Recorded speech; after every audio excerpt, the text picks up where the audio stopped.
What about the design process? Because, okay, you made the production process much more easier, much more. So you don't need people. Yeah. But what about the design? Still, to create any kind of model, you have to get a great knowledge about design. Yeah.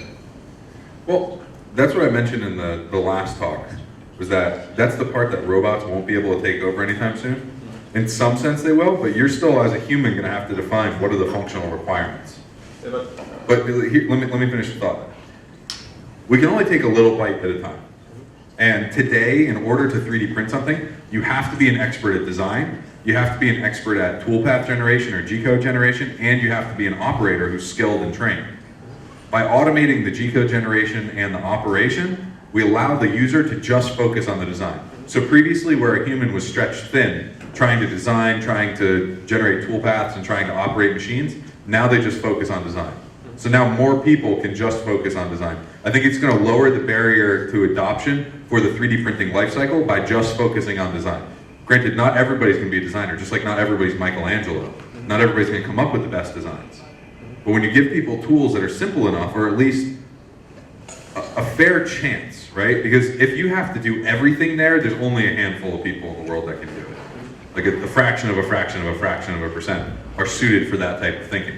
But as soon as you eliminate all the complexity that's involved with the manufacturing side of it, and all you have to be concerned about is the design, that's when you're opening it up to a much bigger group of people. And hopefully over time, the software companies make the design software easier and easier and easier, and schools teach more and more and more about design thinking so that more people learn these concepts.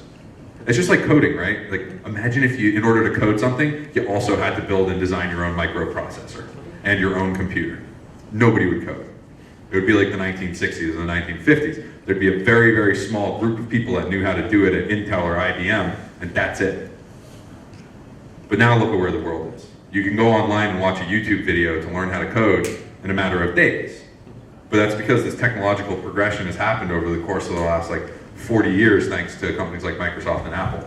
And that's, I think, the trend that we're going to see. It's going to take a really long time for it to happen, or at least a long time in the span of our lifetimes. But if we were 500 years out from now and we could kind of look back, people would say, holy crap, that innovation all happened so quickly within human history.